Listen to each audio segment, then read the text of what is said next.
Hello दोस्तों, स्वागत है आप सभी का एक बार फिर से हमारे यूट्यूब चैनल में। आशा करते हैं आप लोग स्वस्थ होंगे, मस्त होंगे और अपनी तैयारी में व्यस्त होंगे। मैं पंकज कुमार आपको विज्ञान से संबंधित अगली कक्षा लेके उपस्थित हुए हैं। आज की कक्षा में हम लोग बात करेंगे आवर्तगत क्या होती है, आवर्तगत किसे कहा जाता है, या पीरियोडिक मोशन किसे कहा जाता है। क्या होता है पीरियोडिक मोशन किसे कहा जाता है। आज की कक्षा प्रारंभ करने से पहले एक बार कल की कक्षा को देख लेते हैं कि कल की कक्षा में हमने क्या अध्ययन किया था। कल की कक्षा में हमने अध्ययन किया था जो पलायन वेग होता है। क्या होता है पलायन वेग किसे कहा जाता है, और इसका जो पलायन वेग का मान कितना होता है, पृथ्वी पे कितना होता है और चंद्रमा पे इसका मान कितना होता है, इसके बारे में बात किए थे। जो देखिए स्केप वेलोसिटी होती थी, क्या होती है स्केप वेलोसिटी किसे कहा जाता है। एक ऐसे वेग से क्या होता है किसी भी वस्तु को एक ऐसे वेग से फेंका जाए जो पृथ्वी के गुरुत्वाकर्षण क्षेत्र को या कह सके पृथ्वी के गुरुत्वीय क्षेत्र को पार करते हुए बाहर निकल जाए, वही वस्तु का क्या होता है पलायन वेग कहलाता है।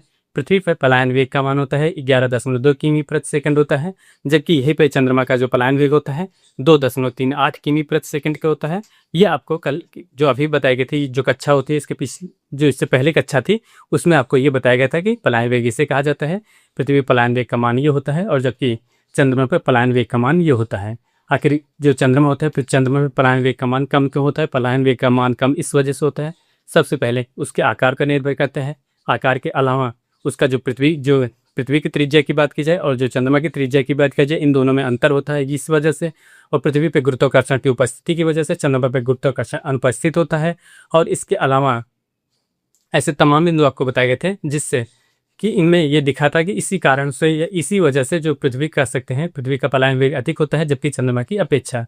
अब आज की कक्षा में जब हम आवर्तगत जो होती है आवर्तगत के बारे में अध्ययन करेंगे कि आवर्तगत किसे कहा जाता है। देखिए आवर्तगत किसे कहा जाता है, आवर्तगति आवर्तगत को इंग्लिश में कहा जाता है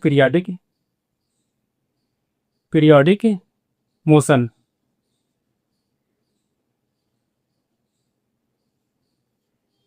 क्या होता है पीरियोडिक मोशन किसे कहा जाता है। देखिए इसकी परिभाषा होती है एक निश्चित पथ पर। क्या होता है एक निश्चित पथ पर जब कोई वस्तु क्या होता है एक निश्चित पथ पर जब कोई वस्तु एक निश्चित समय अंतराल में क्या होता है एक निश्चित क्या होता है एक निश्चित पथ पर क्या होता है एक निश्चित पथ पर जब कोई वस्तु एक निश्चित समय अंतराल के बाद बार बार अपने पथ को क्या होता है बार बार अपने पथ को दोहराना प्रारंभ कर दे, वही उसका क्या होता है आवर्तक गति होती है। क्या होती है आवर्तक गति कहलाती है। क्या होता है जब कोई वस्तु एक निश्चित पथ को क्या होता है जब कोई वस्तु एक निश्चित पथ को बार बार निश्चित समय के अंतराल में क्या होता है निश्चित समय के अंतराल में बार बार अपने पथ को दोहराना प्रारंभ कर देते हैं या दोहराना चालू कर देते हैं। ये दोहराना गत कर दोबारा गत उसी पथ पर गत करना प्रारंभ कर देती है, तो वही उसका आवर्तकाल कहलाता है या आवर्तगत कहलाती है। क्या होती है आवर्तगत कहलाती है। यहाँ पर लिखिएगा जैसे इसकी परिभाषा क्या होती है एक निश्चित पथ पर क्या होता है एक निश्चित पथ पर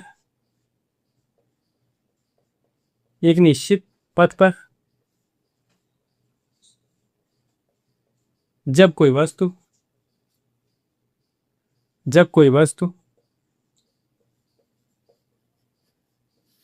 एक निश्चित समय अंतराल पे एक निश्चित समय अंतराल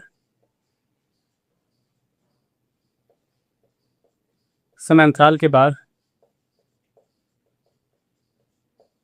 अपने पथ को अपने मार्ग को या पथ को दोहराना प्रारंभ कर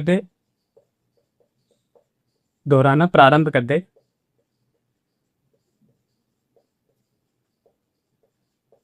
तो उसे ही आवर्तगत कहा जाता है, आवर्तगत कहा जाएगा।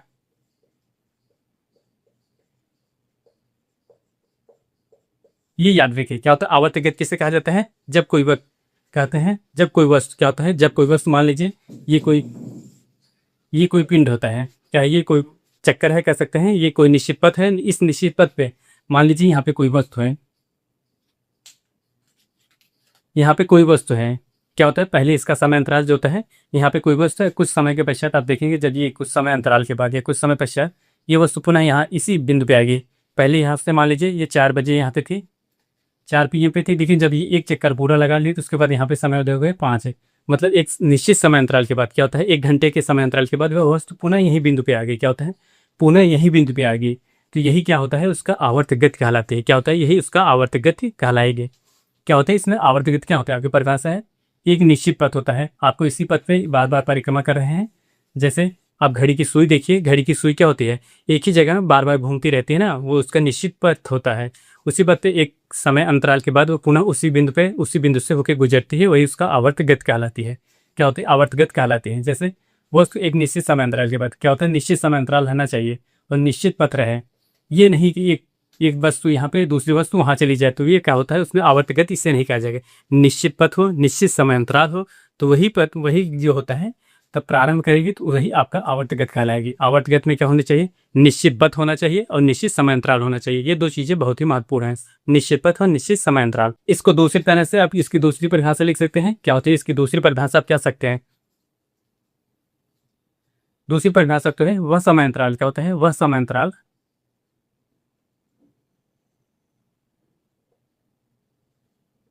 वह समय अंतराल जिसके बाद क्या हो, जिसके बाद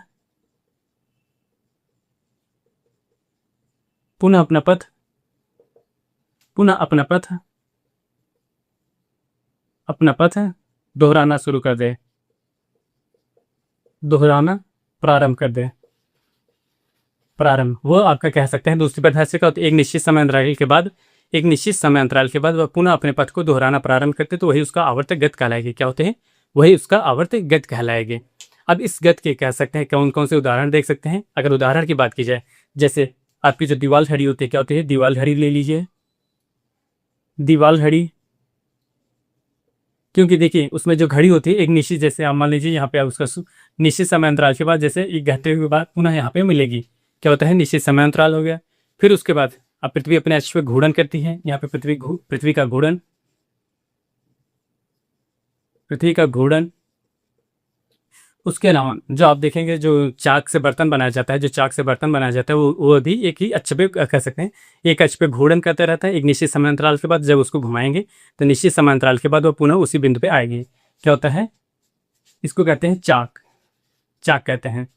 इस तरह से देखिए, ऐसे ही आपको जो भी ये परिभाषा में जो भी बिंदु कर सकते हैं, जो भी एग्जाम्पल आपका उस पर सेट हो जाए, तो वही आपका जो होता है आवर्तक गति कहलाते हैं। क्या होता है, परिभाषा एक बार फिर से देख लीजिए।